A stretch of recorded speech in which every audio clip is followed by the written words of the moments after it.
실제 침체가 일어났었을 때 그러면 그 전후로 해가지고 고점 대비 저점까지 증시가 어느 정도까지 하락을 했었느냐. 외국인 수급보다도 어찌 보면 국내 수급이 더 중요하다. 이제 저점에서 그럼 올라오기 시작을 할 때 많이 빠진 걸 사야 됩니까? 적게 빠진 걸 사야 됩니까? 하면 답이 나라면 섞어서 사겠다.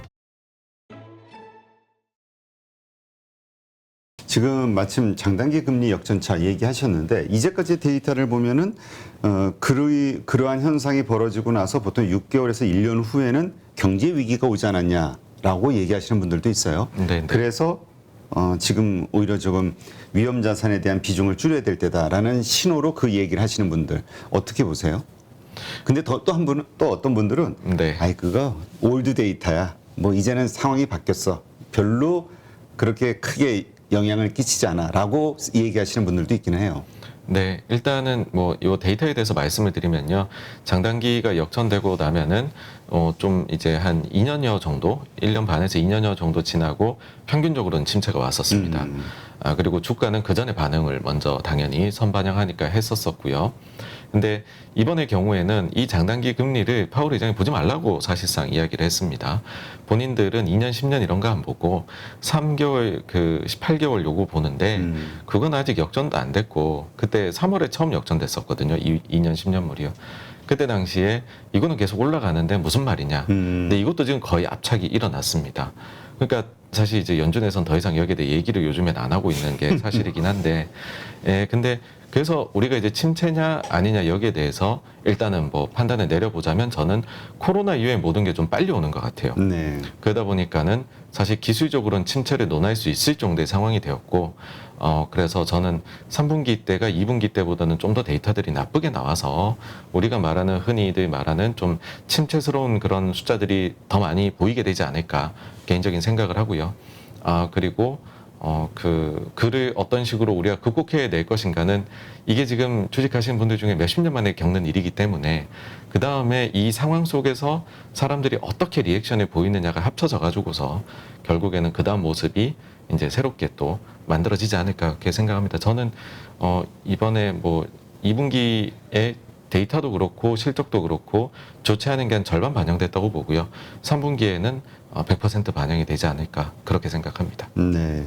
지금 1, 2년 내에 보통 이제 장단기 금리 역전차가 있고 나서 1, 2년 이내에 이제 그런 어떤 경기 침체 혹은 뭐 위기론 이런 것들이 이제 불거졌다고 말씀하셨는데 시장은 그러니까 주식 시장은 먼저 선반영이 되죠.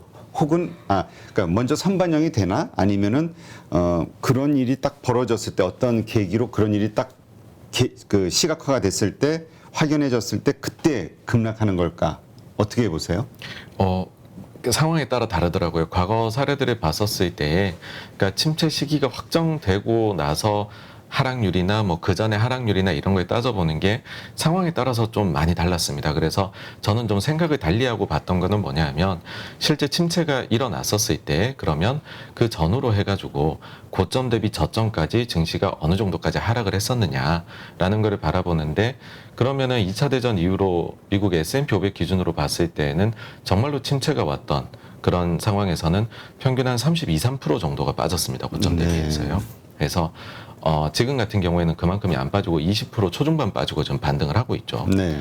반대로 침체는 아니고 단순 조정이었다라고 하면은 한 10% 중반 정도 빠지고서 반등을 했기 때문에 그러니까 딱 그 지금의 심리를 보여주는 것 같아요.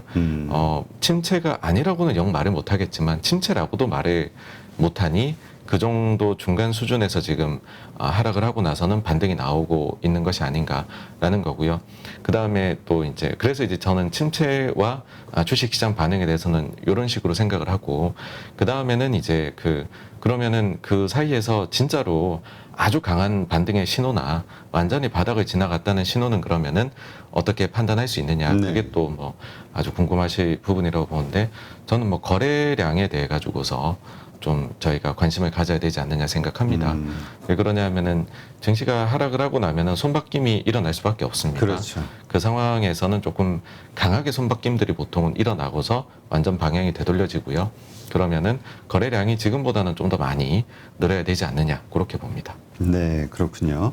그렇다면 이러한 그 여러 가지 경기 침체라든가 이런 거에 대해서 이미 현재 우리는 선반영이 됐다라고 보시는 건가요? 아니면 20% 정도 좀 빠진 거 다시 반등 후에 보통 말씀하셨던 32%가 됐든 얼마가 됐든 그런 일들이 생길 거라고 생각하시는 건가요? 개인적인 의견이시긴 하겠지만. 네네. 저는 그래서 생각이 만약 정말로 우리가 침체를 겪는다라고 하면 한 번 더 하락이 있지 않을까.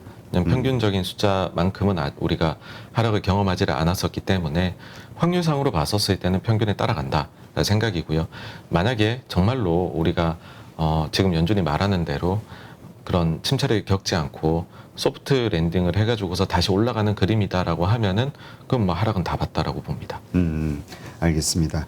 그거에 대한 시그널은 결국은 조금 더 시간이 지나서 연준의 말대로 지금 일들이 진행이 되나를 봐야 되는 건가요? 아까 한 가지 중요하게 우리가 봐야 되는 지표 말씀하셨었죠? 네네. 그게 고용에 대해서 고용. 예 말씀을 드렸었는데 사실 이제 고용을 그래서 본다는 이유 자체는 그거 가지고 소비 경기까지 보겠다 이런 것인데 아직까지 데이터가 다 나온 게 아니니까는 그렇긴 한데요. 그렇다고 또 이렇게 말씀드리면 너무 아무것도 아닌 이야기를 드린 것 같아. 저 개인적인 생각을 말씀을 드리자면 네. 침체를 결국은 겪지 않을까라고 생각을 합니다.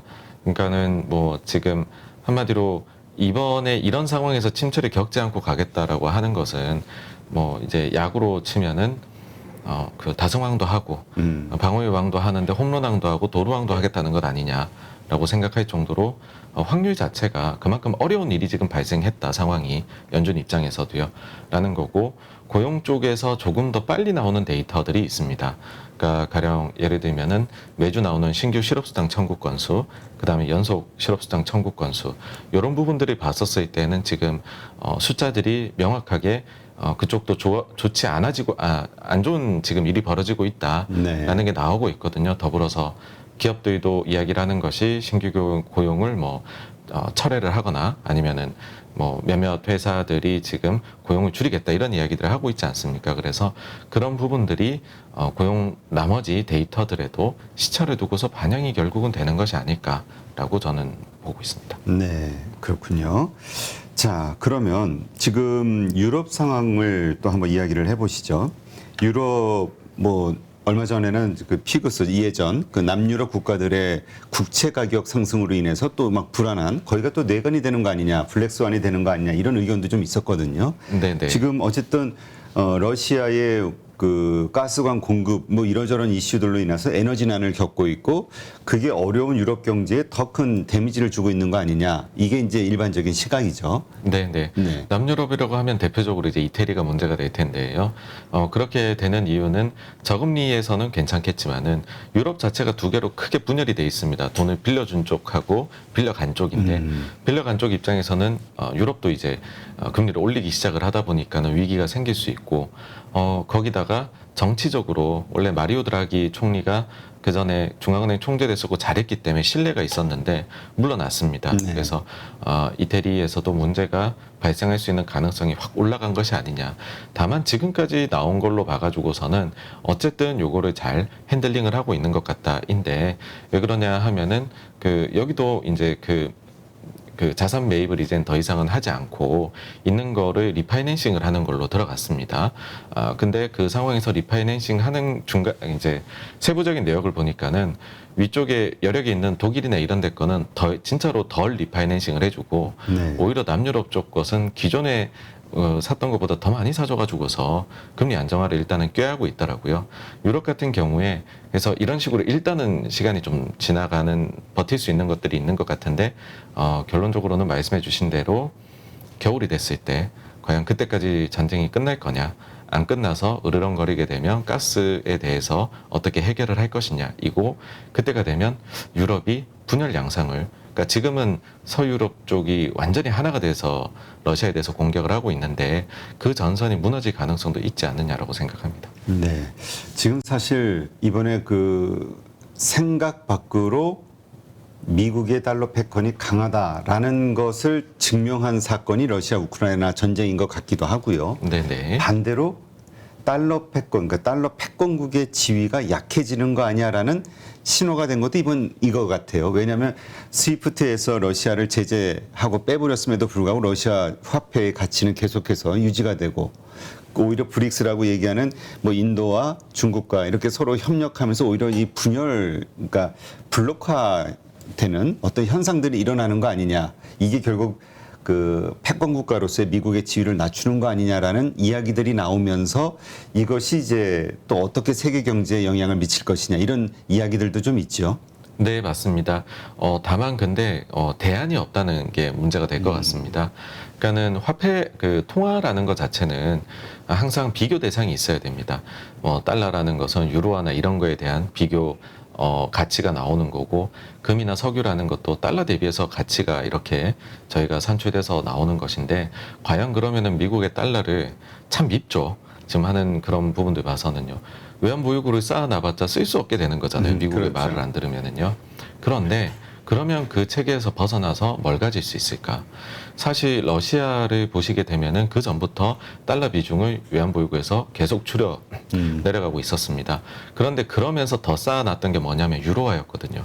근데 여기도 미국하고 같이 손잡고서 제재를 해버리니 그게 무용지물이 되어버린 현상이 됐습니다. 뭐 그러면 그런 거죠. 그러면 그쪽 서구 거를 다 줄이고 위안화를 취하게 되면 괜찮을까? 근데 중국하고 관계는 계속 좋을 거다라고 확신을 할 수 있을까라고 하면 결국은 어느 정도 다극화는 하겠지만 벗어나기까지는 대안이 먼저 제시가 돼야 된다라고 봅니다. 네, 그렇군요.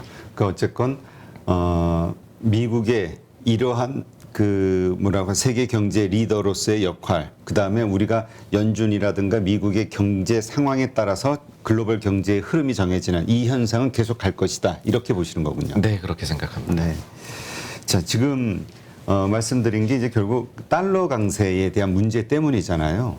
지금 원화 약세 이것도 지금 그래서 이제 뭐 수출하는 기업들에게는 일부 좋다고 하지만 우리 무역 수지 연속 적자 나는 이유가 되기도 했고요. 에너지 가격의 수입 이 가격 상승으로 인해서 이러한 그 달러 강세 이걸 어떻게 봐야 될까요? 이 현상이 언제까지 갈 거로 보세요? 네, 그 달러가 거의 모든 통화에 강합니다. 거의 모든 통화에 강한 상황이라서 그러면은 그 달러 인덱스를 구성하는 그래서 달러 굉장히 강한데 네. 달러 인덱스의 구성 요소가 대부분이 유로 관련된 곳들입니다. 그리고 이제 그 다음 비중이 높은 게 일본 엔화가 될 텐데요. 결국에 이쪽의 상황이 좀 나아져야 되지 않을까라고 생각을 합니다. 근데 그렇게 보기에는 이쪽 국가들도 상당한 어려움을 겪고 있습니다. 그러니까 미국도 상황이 되게 좋지는 않거든요. 그런데 미국은 한 발짝 뒤로 갔는데 나머지 국가들이랑 서너 발짝 뒤로 가버리니까 상대적으로 더 강해지는 그런 측면이 있습니다. 그래서 유럽의 상황이 좀 일단 개선되는 것이 필요하다. 첫째고요. 그 다음 두 번째는 결국 유가가 안정화가 돼야 된다. 우리가 수출에서 제일 크게 차지하는 거는 반도체, 반대로 수입에서 제일 크게 차지하는 거는 에너지 쪽이거든요. 근데 이게 과거 대비해 가지고서 1년 전 대비해서 2배 이상 증가를 해버리니 수출도 증가를 하고 있지만은 2배 이상 증가하는 에너지 때문에 적자가 발생을 하는 것이거든요. 그래서 에너지 가격이 좀 구조적으로 안정화된다라고 해야 원화가 강세로 돌 수 있지 않을까라고 생각합니다. 네. 우리가 여기에 환율에 대해서 정말 관심이 많은 거는 이 지금의 우리 증시를 부양하기 위해서는 상승을 시키기 위해서는 외국인이 돌아와야 된다 이 얘기잖아요. 네네. 근데 계속해서 우리 1310원에서 이렇게 해서 이렇게 움직이고 있으니까 이건 사실 과거 경제 위기 때 있었던 환율이잖아요. 네네. 그래서 외국인들이 언제 사줄까 이런 생각을 많이 하는데 요즘 외국인들이 계속 좀 며칠간 순매수를 하고 있어요. 네네. 이 현상에 대해서 돌아오는 외국인이라고 봐야 될지 혹은 공매도를 친 세력들의 환매수일지 이게 헷갈리는 거예요. 어떻게 네네. 보세요? 공매도 쪽이라고 지금 파악이 되고요. 왜 그러냐면은 기본적으로 한국 증시에 대해서는 외국인 수급은 앞으로도 중장기적으로는 조금씩 계속 빠져나간다고 보셔야 될 겁니다. 왜 그러냐 하면은 우리가 신흥지수에 속해 있고 여기서 10% 이상 비중인데 다른 국가들의 발전 속도가 더 우리보다는 빠르죠. 이젠 더 프론티어에 있는 국가들이 훨씬 그렇죠. 성장을 뭐 빨리 베트남이나 뭐 이런 데 보면 중국도 그렇고 경제 성장률이 우리보다 몇 배 되죠. 예. 그러다 보니까는 계속 이게 지수 리밸런싱을 하는 날이 되면 우리는 비중이 약간씩 계속 줄어듭니다. 그건 어쩔 수 없고요. 그러면은 외국인 매매가 갑자기 많이 들어왔다 나갔다 하는 것은 무엇이냐라고 하게 되면 이거는 공매도하고 연관이 돼 있을 가능성이 크다는 것인데 여기에 이제 한 가지 더 보는 것이 글로벌 그 펀드 인플로 아웃플로우를 이렇게 그 자료를 조사하는 기관이 있는데 거기 보게 되면은 우리 증시에 대해서요 5월 이후로 누적으로 약간 돈이 들어왔습니다. 근데 막 폭발적으로 들어오는 것도 아니고 주간 단위로 폭발적으로 나가지도 않아요. 근데 외국인 매매는 조 단위로 왔다 갔다 하거든요. 네. 그러면은 그것은 이렇게 좀 장기성 자금이 우리한테 들어오거나 하는 것과는 상관없이 단기적인 자금들이 샀다가 팔았다 하는 것이지 않겠느냐로 봐야 되고 또 추가적으로 하나를 더 말씀을 드리자면은 최근에 개인 투자자분들께서 최근 한 3년 정도 사이에 CFD라고 해가지고 네. 차익 계제 굉장히 많이 하시는데 그렇죠. 그게 증권사별로 상이하긴 하지만은 아직도 많은 증권사들이 이 짜놓은 구조를 보게 되면은 외국인 매매로 잡히게 됩니다. 이 부분이. 그래서 그 부분도 조금 많이 포함이 되어 있을 수 있다. 그러니까 5월 달에 외국인의 순매도가 외국인이냐 하면 저는 그거 아니었던 것 같고요. 그러니까는 CFD 매도하고 공매도가 많았던 것 같고 네. 반대로 지금도 그게 되돌림이 있는 것이 아니냐 그렇게 봅니다.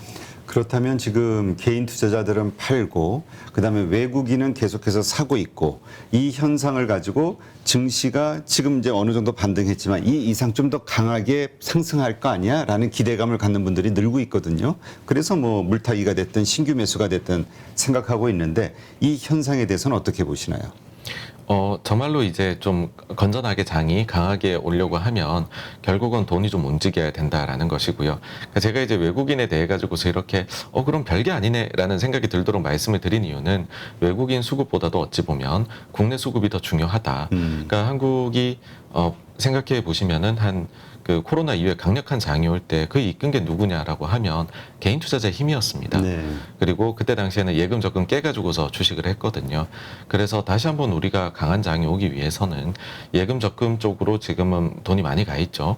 근데 그 돈들이 다시금 주식 쪽으로 들어오게 되는 그런 통로가 좀 열려야 되지 않느냐 하는 부분이고요.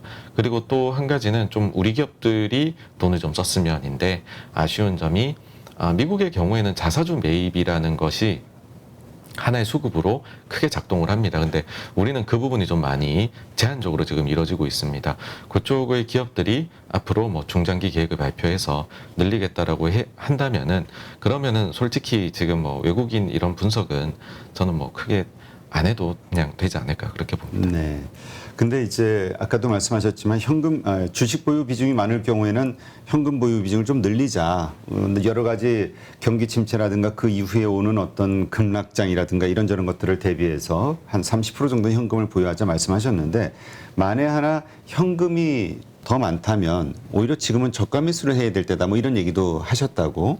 네, 맞습니다. 그러니까 극단적으로 두 개 나눠서 있는 상황이었는데요. 다행히 뭐 현금 비중이 많이 높다라고 하시면은 이제 그 우리 증시는 30% 이상이 빠졌었거든요. 네. 그러고 나면은 뭐 이제 그 한 1년 정도 뒤에 기대값 자체가 플러스가 나오니까 거기서부터는 평소 받으셨던 것들을 좀씩 사셔도 그거는 기대값이 나온다라는 그런 이제 측면에서 근데 말씀드렸습니다. 그 저가 매수 왜냐하면 가격이 빠진 데는 또 다 이유가 있잖아요. 그래서 네네. 어떤 주식을 저가 매수해야 될 것이냐. 보면은 실적이 안 좋아서 빠진 것도 있고 여러 가지 이유들이 다 있단 말이죠. 업황에 예. 대한 뭐 네, 피크아웃 네, 네. 논란이 있고.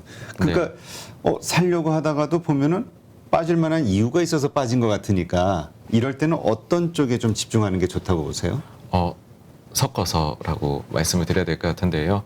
그러니까 장이 이렇게 순환을 한다라는 관점을 가지고 있는 과거의 유명한 투자자들이 뭐 앙드레 코스톨란이라든지 아니면은 우라가미 군요가 있습니다. 근데 거기서도 똑같이 이제 저점에서 그럼 올라오기 시작을 할 때 많이 빠진 걸 사야 됩니까? 적게 빠진 걸 사야 됩니까? 하면 답이 나라면 섞어서 사겠다라고 나오거든요. 그러니까 제가 지금 말씀드린 거는 그냥 과거의 증시가 이제 그 확률상으로 이렇게 움직였다이니까 거기에 확률에서는 뭔가 하나를 뭐 2,000개가 넘는 것 중에 픽을 하는 것이 아니라 증시 전체에 대한 그런 움직임에 이제 올라타고 내리고 이러는 것라고 이제 말씀드린다면 섞는 게 맞는 선택이 된다라는 것인 것 같아요. 네, 그렇군요. 그러니까 사실 주식하면은 뭐 성장주 좋아하시는 분, 그 다음에 가치주 좋아하시는 분, 그 다음에 대형주, 중소형주 막 이렇게 섞여 있단 말이죠. 네. 이건 뭐 자신의 성향에 따라 다르겠지만은 그래도 우리가 좀 승률 그 수익률을 좀 높인다고 하면 지금 시점에서는 어떤 쪽으로 좀 일단 큰 틀에서 나누는 게 좋을까요? 보유를. 그 이제 제가 주식을 이제 그 매니저도 생활을 10년을 하고 뭐 개인 투자도 하고 하면서 느낀 것이 그 투자의 왕도는 없다. 그러니까 본인의 성격에 잘 맞는 걸 하시는 것이 가장 좋은 것 같고 그런 이제 그 성향에 맞는 방식을 찾으셨다면 그 방식을 상황에 이렇게 영향을 받지 마시고 계속 유지해서 끌고 나가시기를 추천해 드립니다. 왜 그러냐면 항상 자기한테 맞는 시장이 오더라고요. 카멜레온처럼 바뀌어서 그걸 다 먹을 수 있는 거는 그거는 정말로 하늘의 운을 타고나셔야 된다고 보고요. 그게 아니다라고 하면은 그 방식을 계속 반복을 하시는 것이 뭐 지금의 상황에 제일 맞는 방법이 있다. 그런 것들은 저는 그러니까 왜 그런 말씀을 드리냐 하면은 정말로 다양한 방법으로 투자에 성공하시는 분들을 뵙게 되다 보니까 저희도 이제 처음에 시작할 때는 뭐 차트 보는 법부터 해가지고 그 다음에는 역시 워렌 버핏이 최고야 했다가 저도 이제 나중에는 그래 나한테는 그런 방식이 맞기는 하지만 근데 그게 모두에게 맞는 방식은 아닐 수도 있겠다. 뭐 세상이 그렇게 증명을 하고 있으니까요. 그래서 본인에게 맞는 방식을 먼저 찾으시고 뭐 그거 유지하시기를 제 당부를 드리면 그것만큼 좋은 건 없다고 봅니다. 네. 근데 그 말씀 들으니까 전에 어떤 분이 하셨던 말씀이 떠올라요. 뭐 슈퍼개미신데 매매일지를 쭉 작성해가지고 몇 년간 자신이 돈을 벌었던 매매 투자 패턴, 그러니까 주식이 됐든 그 다음에 심지어 어느 몇 시에 샀는지에 대한 이런 기록들까지 보면서 자신에게 승률이 가장 높았던 데이터를 뽑아내서 그대로 하는 게 효율적이다 이런 얘기 하신 게 기억이 나네요. 네, 맞습니다. 그래서 이런 방식을 또 활용을 해보실 수 있는 게 과거에 내가 수익률이 좋았던 주식들이 있잖아요. 네. 그러면 그 주식들을 모아서 성격을 발견해 내실 수가 있을 거예요. 뭐 매출의 성장률이 어땠는지 뭐 그런 것들을 쭉 해가지고서 그걸로 또 이제 반대로 데이터를 돌려봐가지고서 스크리닝을 해서 내가 잠재적으로 봐야 되는 주식군들은 공부해야 되는 건 이런 거구나. 그런 것들도 이제 발견하시는 분, 잘하시는 분을 뵌 적이 있거든요. 그래서 지금 말씀해주신 그런 거하고 완전히 일맥상통한다고 봅니다. 네, 알겠습니다. 하여튼 이 방송 보시는 우리 가족분들 한번 잘 체크해 보세요. 이게 그 정말 주식을 잘하시는 분들의 공통점이다 보니까 우리가 가장 실력을 높일 수 있는 거는 따라하는 거니까. 네, 네, 맞습니다. 예. 네, 자, 상반기에 이제 쌍바닥 이 받쳐지면서 이제 증시가 계속 올라가는 거 아니냐. 그 다음에 그 뭐라 그럴까요? 그 이게 좀 짧게 바로 크게 반등하기보다는 좀 시간이 좀 길어질 것이다. 이제 이런 말씀을 하셨다고 했는데 지금 상황에서는 어떻게 보시나요? 뭐 지금도 동일하게 생각을 합니다. 왜 그러냐 하면은 이게 그 우리가 쉽게 겪는 일이 아닙니다. 그러니까 그 인플레라는 거에 대해서 이야기를 하는 것 자체가 40년 넘는 만에 처음으로 이야기를 하기 때문에 그렇다라고 하면은 이제 반등을 할 때 이제 반대파도 굉장히 의견이 강할 겁니다. 이거는 아직까지 해결된 게 없지 않느냐 이고 실제 또 그 사이에 왔다 갔다 하는 데이터들도 나오고 상황에 따라서는 이슈들도 발생을 할 거다라고 봅니다. 우리가 최근에 보시면은 코로나 때는 급락도 엄청나게 빨랐던 만큼 V자 반등을 확 해버렸고 그 다음에 엄청난 상승을 보여줬죠. 그 다음엔 또 지금 증시가 확 하락을 또 1년 넘게 한국은 하는 모습 보였습니다. 그러면은 이 엄청난 변동성이 당연하다라고 생각을 하실 수가 있을 텐데 근데 이제는 그걸 겪고 나서 우리가 처해 있는 상황을 보니 이건 좀 구조적일 수도 있고 아닐 수도 있는데 확인이 필요하구나 인 거거든요. 그렇다라고 하면은 지금부터는 탄력은 떨어지지 않을까 그렇게 봅니다. 알겠습니다. 하여튼 지금 많은 분들 그 떨어질 때는 불안해서 하루하루가 또 힘들었는데 이렇게 좀 올라가고 또 순환매 형태로 가지고 있는 주식들 하나씩 하나씩 상승하는 모습들 보이니까 이제 좀 푸근해지거든요. 하지만 우리가 이 오늘 인터뷰를 좀 결론을 낸다면 아직은 안심할 때가 아니다. 네, 그렇습니다. 네, 그래서 뭐 너무 비중이 높으시다면 좀 줄이시는 것도 방법이고 올라가는 것 같아요. 최근에 또 신용 올라가더라고요. 네. 잔고가. 근데 빚을 내시는 거는 또 상황이 어찌 될지 모릅니다. 예, 그래서 그것도 뭐 저는 좋은 방법 아니다. 근데 반대로 또 내려갈 거야. 인버스 이것도 더더욱 좋은 방법은 아니다. 예, 그래서 지금은 조심스럽게 할 수밖에 없다라고 생각합니다. 위아래가 다 비슷한 확률로 전 열려 있다고 생각합니다. 네, 알겠습니다. 우리 가족분들 한번 잘 마음이 너무나 그 뭐랄까요 하락 쪽에 베팅이 되신 분들, 그 다음에 상승 쪽으로 베팅이 되신 분들, 이걸 좀 희석해가지고 중간 지점에서 우리가 눈치를 좀 봐야 되는 그래서 그 상황에 맞게 대응을 잘해야 되는 시기로 생각을 해보시는 게 좋을 것 같네요. 네, 이제까지 86번가 정광호 대표님과 함께했습니다. 오늘 좋은 인사이트 고맙습니다. 감사합니다. 누구나 1시간 안에 200개 종목에서 좋은 종목을 고를 수 있는 그런 능력을 배양할 수 있도록 제가 도와드리려고 그렇게 하고 있습니다.